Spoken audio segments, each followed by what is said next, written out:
everyone will get a prize. So lucky for you, it pays to show up.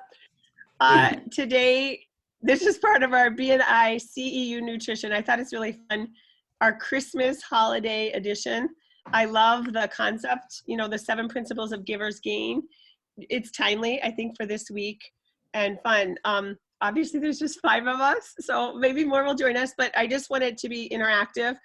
Feel free to chime in at any time. It won't interrupt me, or if you have a question or want to add to it. I think that's when we all learn, when we're sharing like, this is what worked for me, or this is what I do. So feel free to share like that, or put it in the chat if you're not someone who likes to share in that way.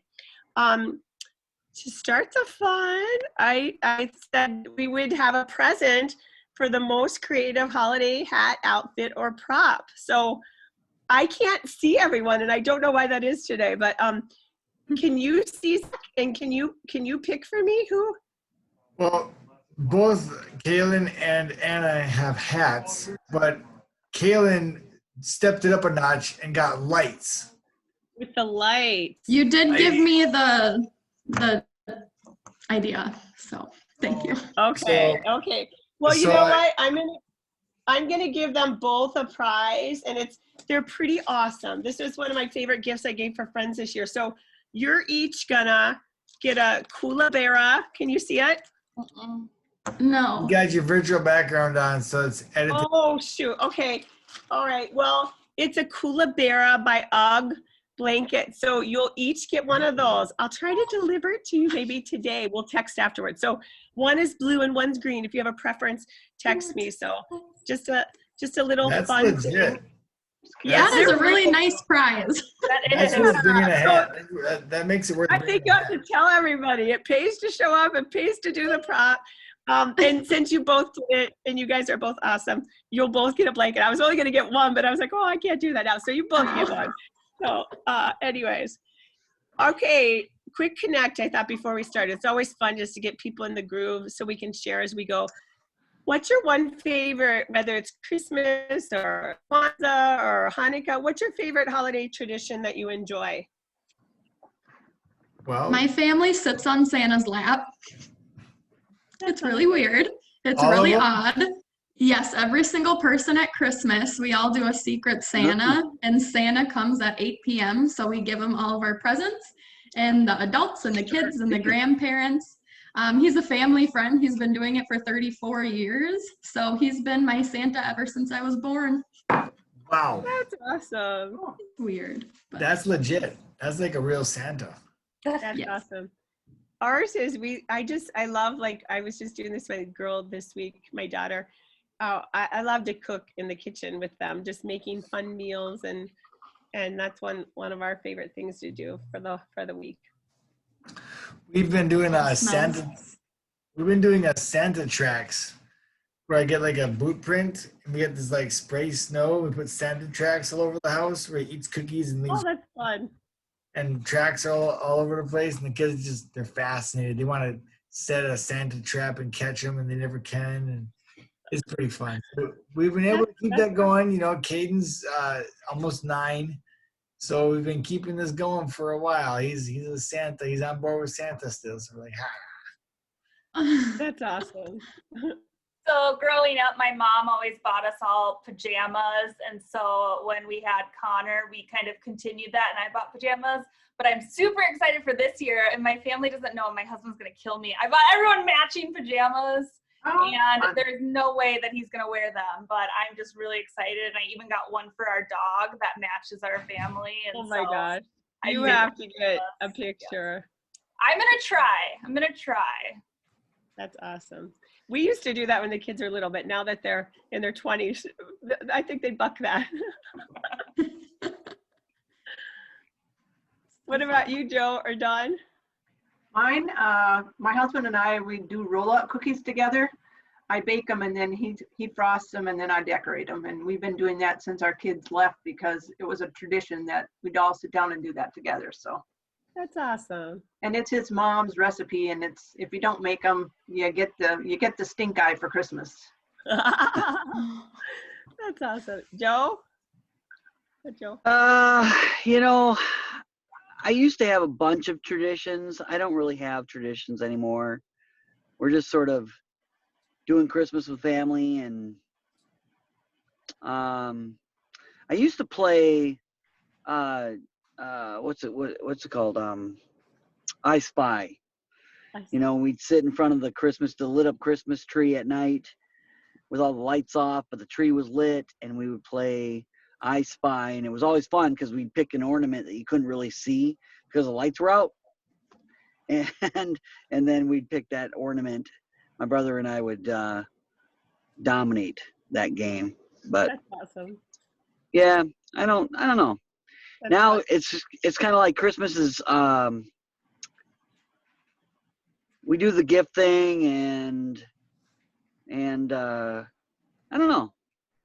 This year's weird too because we It just is don't have the weird. family around. Yeah. So I think it just makes you appreciate the little things, even if it's just, hanging out together. It's good. Yeah. Well, Wait, what we John. came to. Oh, go ahead. What's that? Yeah, no, so my fond memories of Sorry, Christmas just for are, you. making cookies with my mother, and there was a particular kind of cookie or treat. It's called an Oreo ball, and there's absolutely nothing good in it. But it's nectar to somebody with a sweet tooth. So we don't make those anymore in my family, but my mother still makes them and sends them to us every holiday season. They last about 2.5 days, an entire 10. Wow. Very good. Wow. That sounds good. I have a feeling if you were to store them, they'd probably last a lot longer. Yeah, I hear the same thing about Girl Scout cookies, but that's urban legend to me. Who's going to freeze a Girl Scout cookie? What's the No point? way. Nobody. I don't know. Don, Did I get maybe Don everybody? knows. Because I couldn't see everyone. Did we get everyone? Okay, good. All right. Well, today's CEU Nutrition, the 7 principles of Giver's Gain. And it is really based on the BNI podcast. If you want to know the exact one, it's number, I'll be like the little lady who says that, podcast number 676. But you can go back and pretty much hear what we're going to talk about today.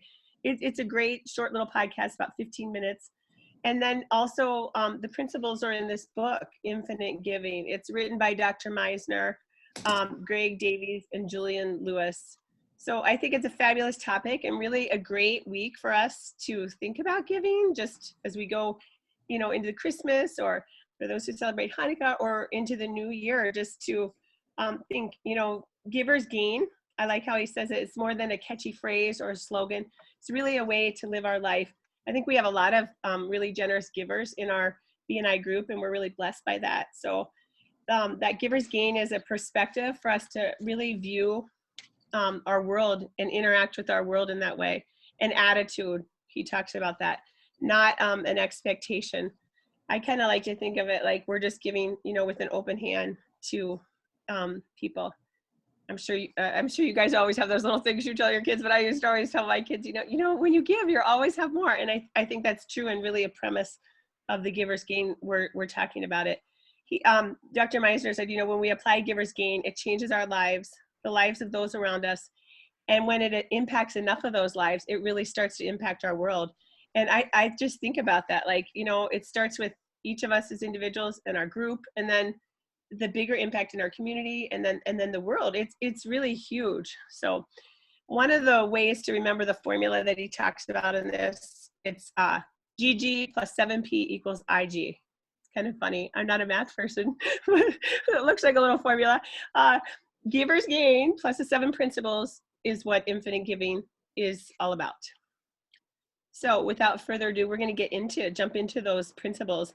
And the very first one is, are they in your light? And he talks about this in the podcast, are us using discernment, like building trust with one another. I think this is really vital, and we all work to do this in our group, but the concept comes from Ivan's book, Who's in Your Room? So he talks about, we don't have to be victims and keep giving to the wrong people, but, giving to those people that we built trust with, and that there's that reciprocity. people in our lives determine the quality of our lives. And that's the same with our network. I liked how you said that, you know, every day we're cultivating relationships with each other. So I like this question. This was kind of something I just added from things that we do, you know, every day in relationships, we're either moving that needle forward or keeping it neutral or moving it back. So when we think of this, how are our interactions every day or with people in BNI? You know, it's the little things. Did we return the phone call? Did we return the email? Did we follow up or maybe send a thank you? You know, some of these things, it's by the app, and do we necessarily have to? No, but taking that extra step with one another, you know, I think we all on here, especially the small group, you know, trust, doing what we say, quality referrals, following up on those things, courteous behavior, and thinking the best of one another and promoting one another. So I like that one. The second principle of Giver's Gain is giving without expectation. And I think this is really, to me, and I'm adding some of mine in, obviously, some is Ivan Meisner and some are just things that, you know, I felt like sharing with this, but really a heart posture. I thought about this, you know, have you ever, you know, had great plans?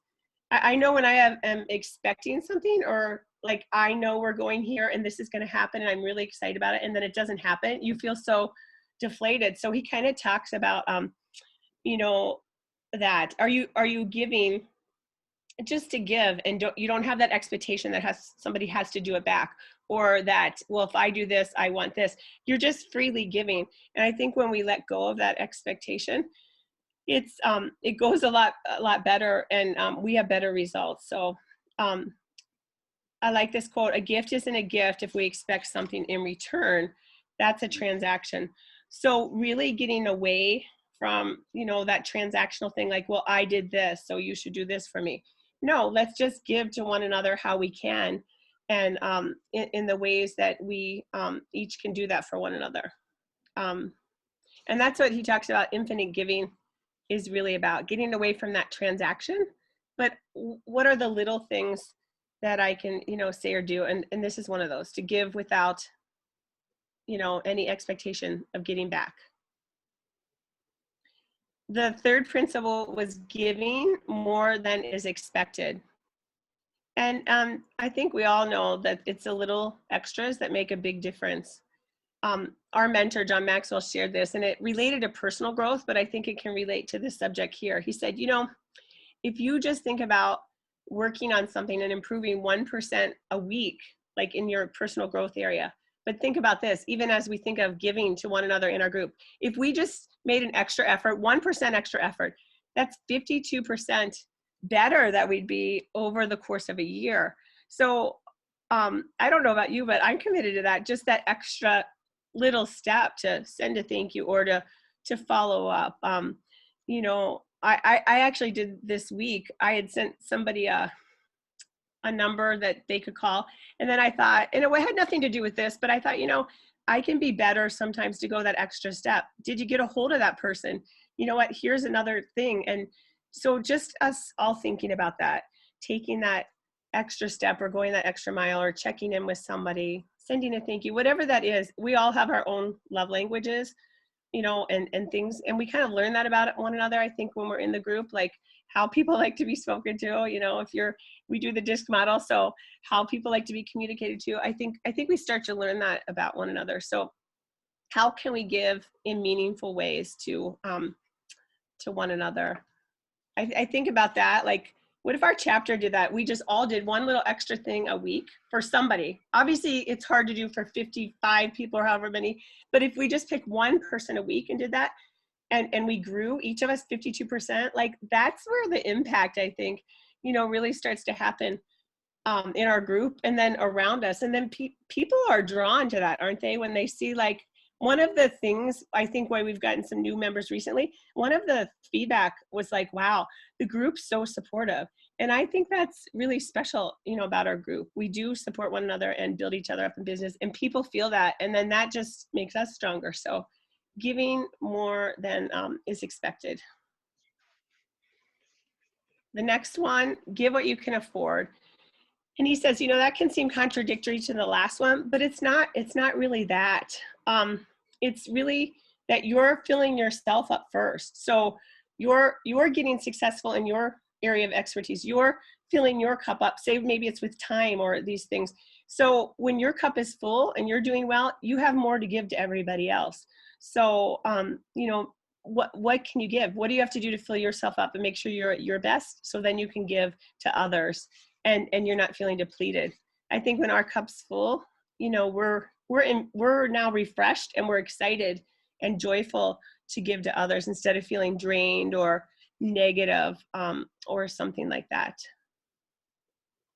Any questions or anything so far, or anything you guys want to add as you think about these things, or ways you just live this out? Either shout it out or put it in the chat. It's small enough we could just talk, I think.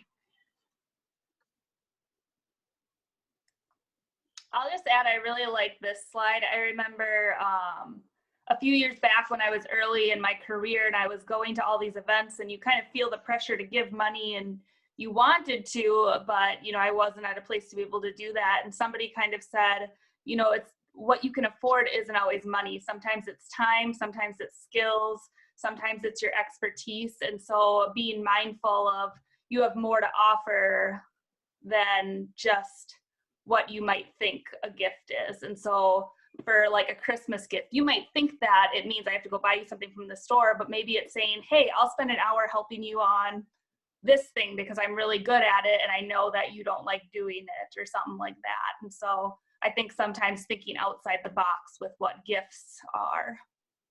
I love that. Yeah, I have a friend who actually gifts me. She's like, here's 3 hours, I'll help you, Nikki. And I love that because I work really well, like in projects, like, creative projects like that together. So that's really fun. I like that, the concept of thinking of different ways. Or, like recently, I remember somebody asked for a donation, and I was like, geez, I'd like to give $2,000 in gift cards, but you know what? I could give like 1 or 2 right now. That's where it is. But you know what? Knowing that there's more, and we give where we're at, and I think as long as we're all giving that by our own ways and our means, that it works. I like that. Anybody else want to share how they do that, or any of the principles up till now? Well, I just remember when I was going, like, I had taken a couple of business classes, and they were talking about, giving back to the community and, setting up your vision and your mission, and that so clearly helps you to define those things that you're going to give to as well. And I feel like that really helped me in the beginning to say, okay, because there's, like you said, there are a lot of things out there that they're always going to be pulling at you. There's all kinds of avenues you can take for giving. You can give and give and give to 100 things a day. But being able to, define what you're giving to based on what your mission and values are, I guess. And so, yeah, that's an like awesome one, Joe. The tree thing that I did this year, it was just kind of like, we ended up giving 30 trees away. That's and awesome. I only bought Wow. 10 of them.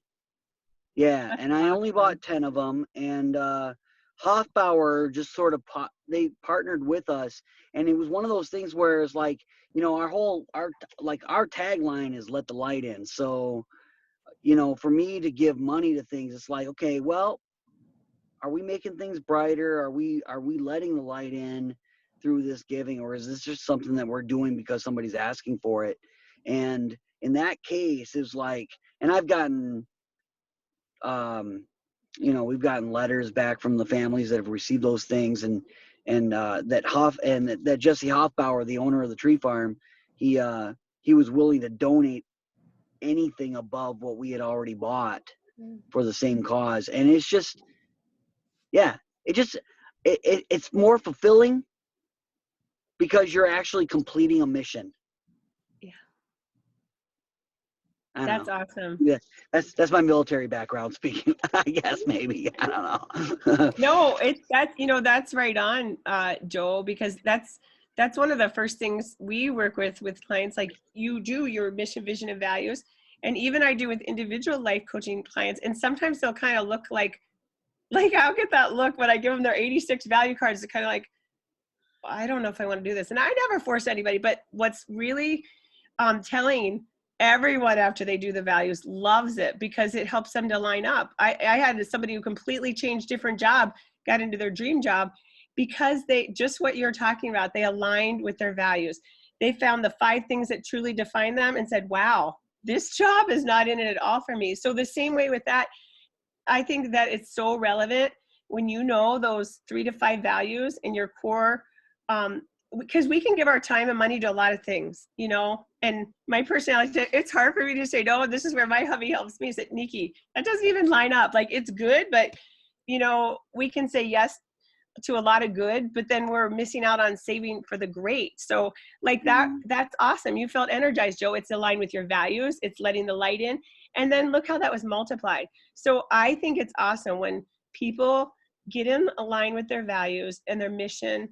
And then this is what he's talking about. This is not just I don't know if I like that, what you can afford, but it's in alignment with who you are. So that's awesome. Thanks for sharing. Anybody else?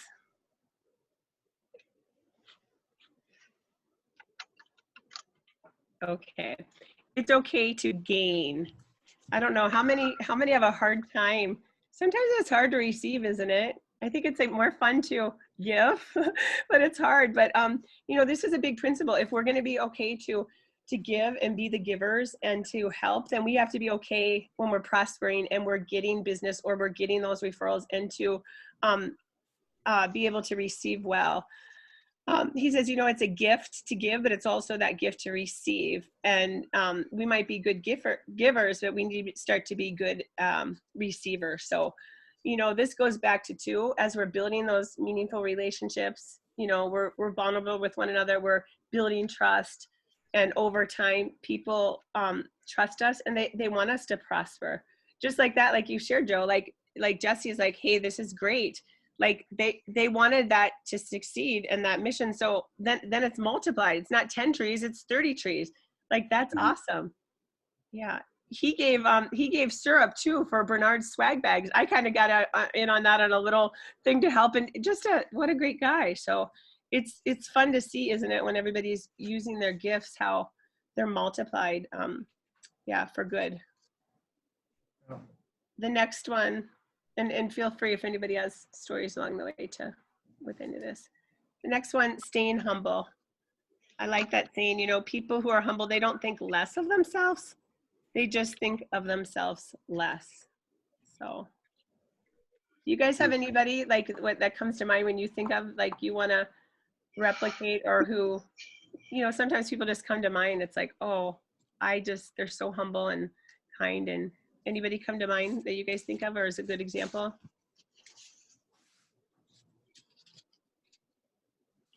Yeah, so I had a buddy way back when I first I had been here for a couple of years up in Duluth here. I started volunteering up at the Vineyard Church, and there was a guy there, Rick McConnell, who actually Kathleen McConnell, he's her husband, and she's substituted in our group a couple times. But Rick was volunteering up at the Vineyard full time to do the facilities management position up there, and he was volunteering. They weren't paying him, and he was up there 40 plus hours a week taking care of that building. And so when I started volunteering there, he was my mentor. I went in there under his wing, and then ultimately wound up in a job there because of him. And yeah, that's that guy, I think he would detach his arm at the shoulder to give it to a wounded vet if he could do it. And yeah, Yeah, they're awesome. I love Kathleen too. Good people. Yeah. I think of this one for me, like my grandpa. My grandpa was just always kind and helpful, and he did a lot of machining and welding, and neighbors would come, and I loved, he always said, don't ever do something you wouldn't sign your name to. So he's just very quiet and humble, but I love those. Some of those things just stick with me. Anybody else? I feel like at Christmas time, those memories come up and we think of those good things about people. Anybody else have that, memory of those people who are just ones who stick out, humble leaders? I'd say my dad. I don't know, just growing up, you just never realized, and I wasn't the best teenager, so maybe this is a bad example, but you just never realized like how much they did for you. And it wasn't about the recognition or the appreciation. It was just like true love. And even now, like we, find out we're expecting, my husband isn't working, he's going back to school and all this stuff. And my dad's like, yeah, I bought you the double stroller you wanted because I know how important like fitness is for you. And it's like, it's just like something we didn't necessarily need, but he knew I wanted and just got it because I don't know, he's just a great person. So I love that. That's awesome. I try to teach the boxers. I'm always teaching lessons at the gym, and humility, is a good thing. You gotta stay humble. In boxing, you start, the opposite of humility is arrogant or overconfident. And so both of those are the enemy of success. Becoming overconfident in your ability to beat the guy in front of you gets you beat. Being arrogant, that's no good either. That's a stinker of an attitude. So being humble is being humble in victory and in defeat. Because it takes two. The other person isn't necessarily your enemy, or you're not in a real fight. He's out there duking it out because you need the other guy. They need you. You need them. To do the thing you like to do. So, but being humble, that's a good way to keep on getting better. The continual improvement. One of the things I try to keep in mind is that as good as I am, and thanks for the compliment, but I'm always this mission to get better and improve and continually learn something. So on a year, or look back on a month or an experience, what did I learn from it? What did I learn this year? What's my big takeaway? So I'm always trying to soak up stuff and then pass it on. But being humble kind of keeps that learning attitude where, not too good to keep learning stuff. I agree. I think too, like how we go into situations, because it would be easy to say, like, I'm sure every one of us on here, no, we all are pretty aware of giver's gain and the principles, but I always think this, like, even though I'm aware, even when I was doing this and I was listening to the podcast, different things were coming up and making me think. And so I think it's that attitude that I can always glean one. I think that when I go in and like, I might even know all this leadership stuff, we've done it over and over, but we can always take one thing away, or one thing that inspires us. So I think that's part of humility too, not like, oh yeah, I've done that, or I know this. Like even in this simple presentation from the 15-minute podcast, you know what, there's something that we can be inspired on and do. So I like that. That principle number 7 was showing gratitude. And I like how you said, Ivan Weiser said, this isn't psychobabble, and I agree. We actually teach a little thing on this gratitude, and it really is science. Gratitude affects our health. I'm sure you all have probably read this. It can lower our stress and anxiety, lowers our blood pressure, gives us better sleep. Those are just a few. Like if you research it, there's so much on the practice of gratitude, and it costs us nothing. So I think about that in terms of BNI, like how we can be more grateful, like just with one another, or showing our guests like, hey, we really value that you came today. Or, I even think like in our weekly presentations, like how can we show that extra care or, love or encouragement for those, the businesses we're highlighting, like, hey, let's give them some extra love this week, or go in extra, and, how can we do that? Whether it's a review or whatever, showing our gratitude for them. And sometimes I feel like our group's big, like I have to write notes, you know, like to think about or to do for the next week. But I encourage us all, take those notes or do whatever it takes so you remember to do those things. For me, it's notes to remember to do it, but whatever it is, like to think about that. And I love, it costs us nothing, right, to be grateful.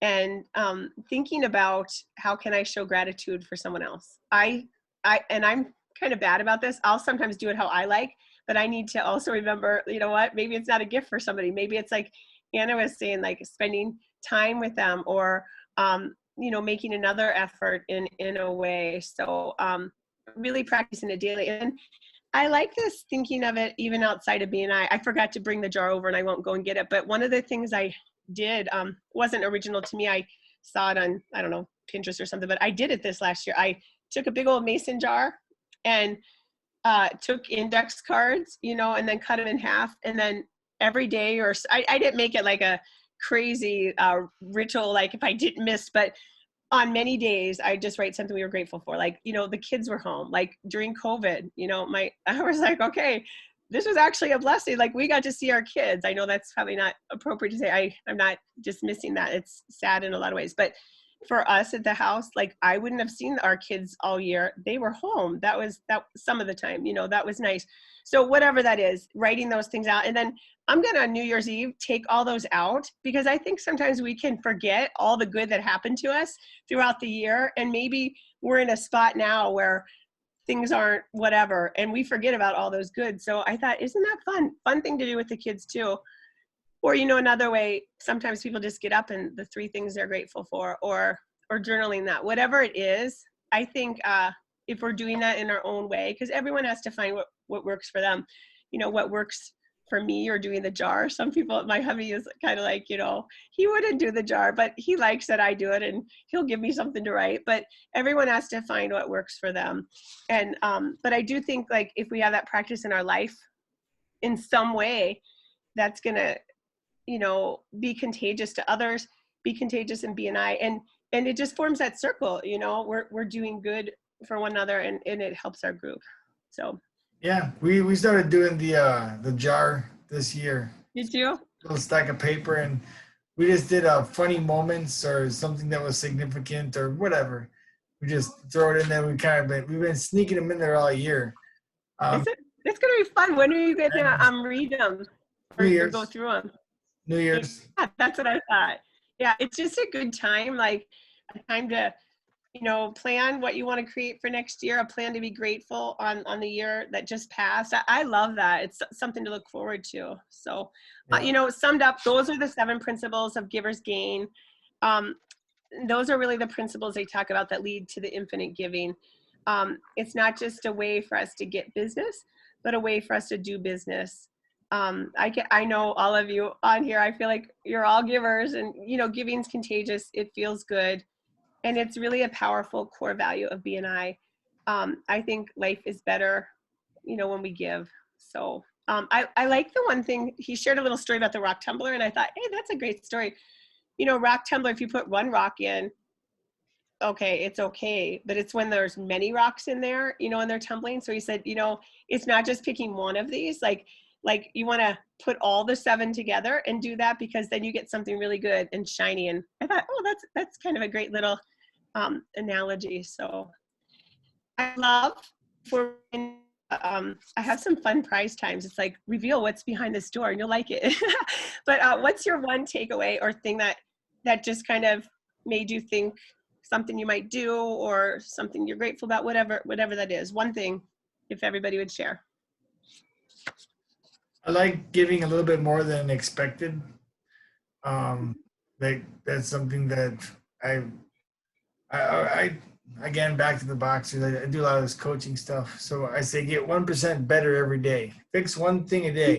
If you fix one little thing, whether it's a technical thing, you fixed 300 and some things at the end of the year. You're going to see some improvement.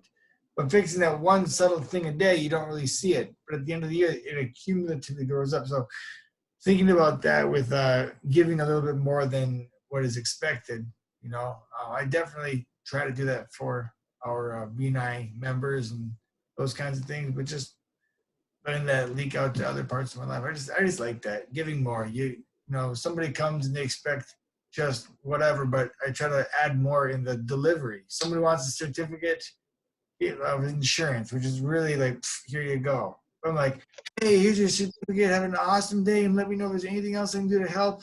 All right, you know, and I'm just like, hey, exclamation points and smiley faces, and I'm that guy on the emails, you know. But I just try to like make them grin, smile, even if they think I'm dorky.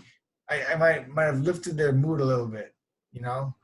And I try to do that in my emails, and I like that from today though. So, Yeah, you have encouraging emails. It's good. I try.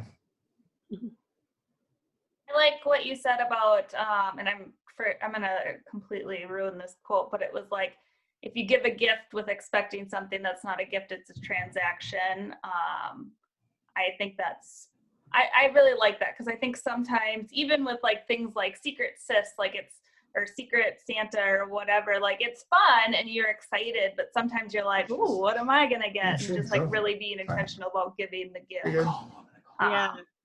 Yeah. I like that. Or we can get in, like, I have to admit, I've been there sometimes where you feel like, I keep giving. And then he talked about this and I had to check myself. I thought, I've done that, where you feel like you're giving a lot, but I'm like, but you're not maybe reciprocating what you think. But I'm always reminded that it does come, maybe just not in the form that we see. So get out of the pity party, because it seems like sometimes if you're giving, and you're not seeing the results, it's easy to be like, woe is me.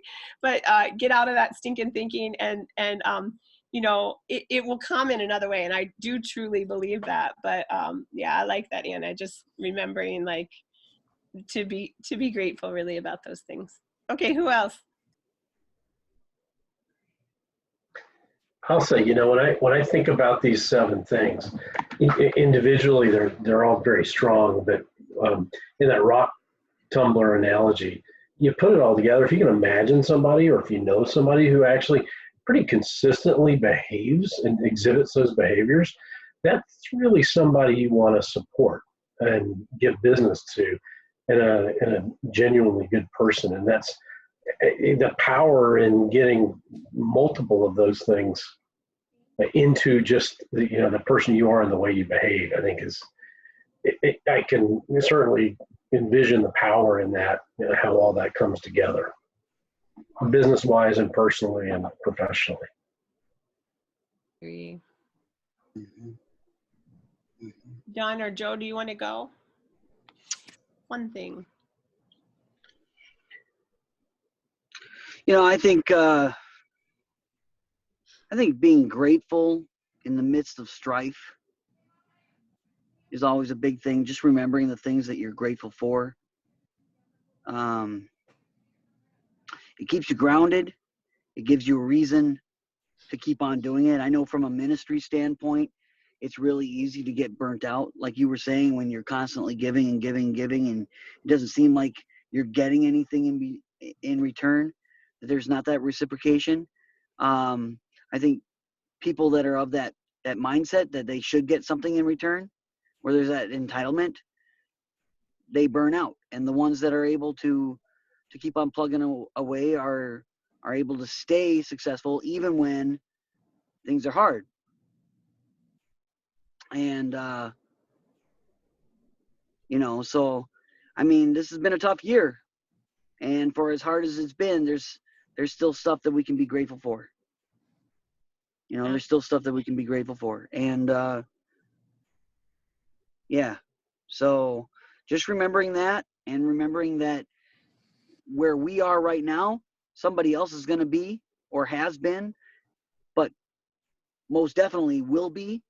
And we can give to somebody else the way that we've been given to, and allow them to keep on keeping on in the same way. Yeah, well said. John, you have anything you want to Got add? a good one from John Maxwell. He's a big fan here. But one thing, he talked about miracles and things like that. And what made me think of this is you brought up ministry, Joe. But he says, in the Bible, every time there was a miracle, there was a problem first. Mhm. There's always a problem. All right. That's right. So and then that's just true. It's just every miracle has a problem first. And so if you have a little problem, you're a candidate for a little miracle. If you got a big problem, well, you're a candidate for a big miracle. The only people he's really worried about are people that don't have problems, because they're not going to see any miracles. I just like that, because my life has been a lot of ups and downs and roller coasters and challenges, and I've had things that I can't chalk it up to much more than that wasn't me. That's more of a miracle than anything, and I've got my stories. But so I really like that, so having gratitude in the moment of strife, sometimes I get temporarily ticked about something, but it's a weird thing. I got my mind set on the pivot to the positive, and I'm always, okay, something good's going to come out of this. Just got to look around for it and I find it, something good's going to happen. And it's been a real great survival tactic, and just it's helped me get where I'm at today, which I got a lot farther to go, but don't feel too bad. I think that's good. And, remembering to encourage one another, because sometimes I think we're all good at being positive, but, everybody gets down once in a while. So encouraging each other in those things too. I think the stats are like 80% of our thoughts are negative, 90% are repetitive, like if we do nothing. So, and I think we've all seen the people who do nothing. It really does take being intentional and choosing good thoughts each day, choosing what we're going to focus on, choosing to see the best in others. And I think that comes back to us, when we choose that. John Maxwell said his dad was he shared this with us, like one of the most positive people he knew, but he said, well, it doesn't come naturally. I had to work at it every day till it became more natural. And I do think it starts to become who we are. But when you think of that, our kind of negative bias, that it takes work some days for us to do, and it's good. Yeah. Well, one positive thing of going through problems is once you've gone through it, you can help someone else go through it themselves and be a person of encouragement for them. I find myself helping out folks in the recovery community. I'm not a part of RAD, but I'm on board with their mission, and I'm always, people reach out to me and they're trying to get sober, trying to get over something, or want me to reach out to somebody that's in a troubled spot. And I guess I get that phone call because I've been really open about having gone through that myself and coming out of it okay, so I kind of go into these situations where someone's right in the middle of a crappy situation, and I can, share a little bit about how it went for me, what the walk looks like, what the path ahead looks like, which to them is really unexpected, but me having gone through that and come out on the other end, it's like, hey, you can get through it. It sucks sometimes, but you just keep on going, try to encourage them, so that's a positive of having gone through problems. Empathy, I think too, when we walk through those things, it gives us empathy for others, because it's not always easy to put yourself in people's shoes, if you haven't gone through it. So yeah, I think that's great. Yeah. Dawn, did you want to share? Yeah, mine is just, I try to do something little every week. We have a lot of elderly neighbors, and some of them are lonely, and just that little bit really makes me happy, because I know what my mother went through after my dad passed away, and they just want somebody to talk to. And if you can just give them your time, you don't really have to give them anything but your time. And they really appreciate that. And I think sometimes we forget about that. It's just something that's real important to me. I love that. And it doesn't, like you said, doesn't have to be a lot, like one person in the neighborhood. I know we have one, they're not elderly yet, but they're older neighbors. And so we always do a little something for them. And I think of that. If everyone in your neighborhood just did one person kind of looked out for, wow, that those things just multiply. I love that. Thanks for sharing. Did I get everybody? Thanks for help. Kaylin, Oh, Kaylin, sorry. Kaylin. Oh, thank Yeah. you. Okay, sorry, Um, Caitlin. No, that's okay. I think the second principle for me kind of hit it on the head to give without expecting anything, especially during the holidays. You know, holidays can be really stressful for a lot of people. Maybe you don't have enough money for all the gifts you want to give, or maybe you have split families, so you have 4 Christmases to go to. So giving a little extra, I think, really helps people get through it and makes them feel good. So, yeah. That's awesome. So true. Thank you for sharing. All right, a little bit of fun. I love like the little surprises. You'll probably learn that about me if you haven't already. I like the little surprises. So I thought this would be fun. First prize. Now you get to pick number 1, 2, or 3. You do not know what's behind there, but I promise you they're all good. You really can't go wrong. December birthday. Who's nearest the 25th? February 4th. Okay. Anybody October closer? 20th. October 20th. October. Mine's July. I technically gave birth near. Does that? No, I'm just kidding. So would Zach be the closest in February? Is anyone closer to there? Well, the 20th of October, what's that, 2 months?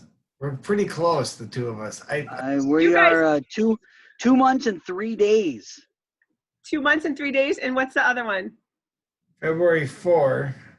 Like You're 5 closer, weeks, 5, 6 weeks. Yeah, you're closer, dude. Okay, so Hey. pick door 1, 2, or 3, Zach. Yeah. Well, I picked door number 2. Number 2. Okay, you got a $25 Yellow Bike gift card. I will gift bomb that to your phone number after we're done. Okay. Hey, Yeah. Zach. Hey, Zach, you were born the day after my daughter, my oldest daughter. Aw. Minus a few years. Or Yeah, plus a right. few years. Okay, Yeah. second. It's a good prize. one. Good one. Sorry, I didn't mean to interrupt you guys. That's awesome. Second member who has been in BNI the longest. No, not me. Don or John? John? Officially? No, yeah. That's got to be Dawn.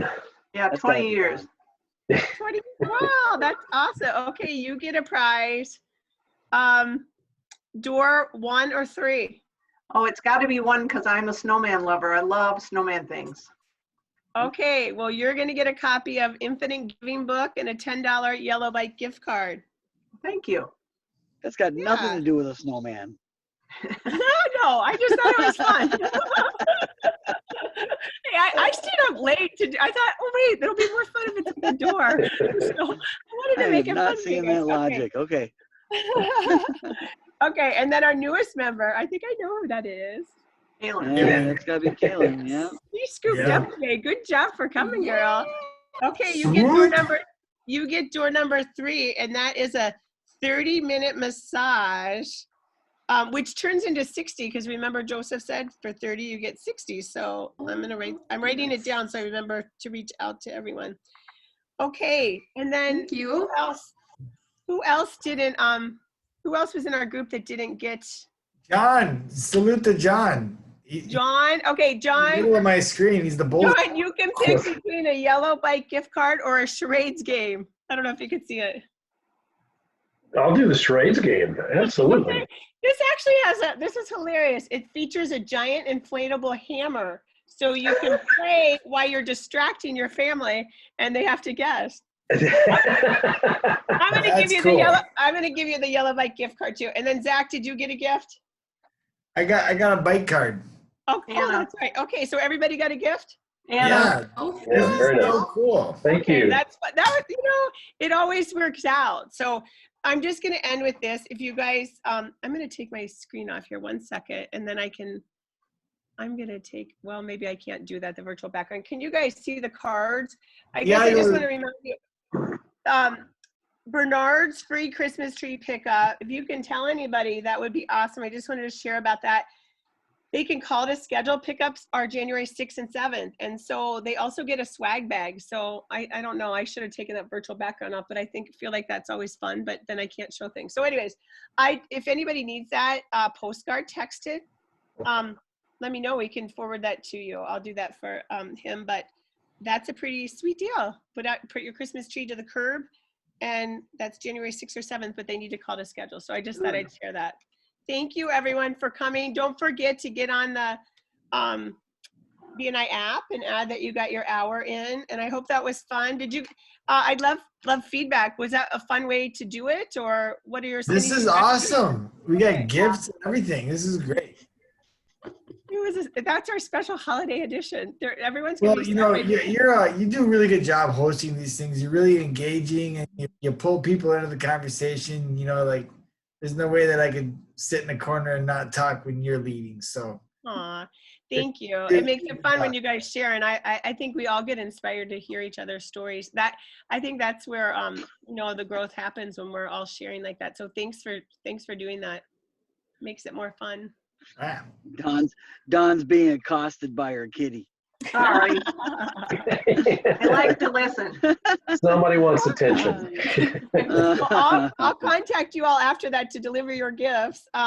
We have 8 minutes to spare, so that's good. I feel like all of you already do BNI, so we don't have to go over, but there's a lot of great ones. Have you guys, I'd love to hear just really quickly before we end, who has a favorite one on there? There's just so many, but I'm wondering if anyone stood out. For me, I listened to the Sales Maven, and that was a good one. I'm getting her emails now, so that one was good for me recently. Any for you guys? On the CEUs? Yeah. Oh, okay. I honestly haven't used that resource enough. Okay. I have You'll way love too it. many CEU hours, but it's all the training that I've been doing. And so I'm Okay. excited to like get that program done and get into some of them. So Yeah. Yeah, No, I've done I've actually been- podcasts in a while.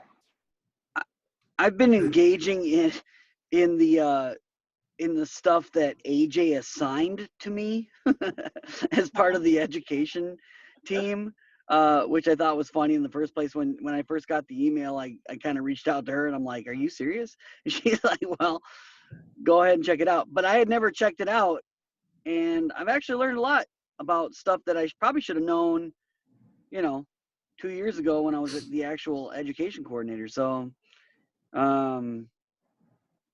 I guess that's been good.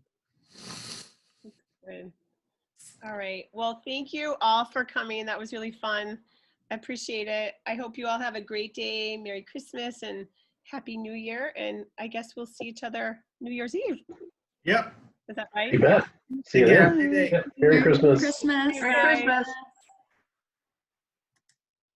Merry Christmas.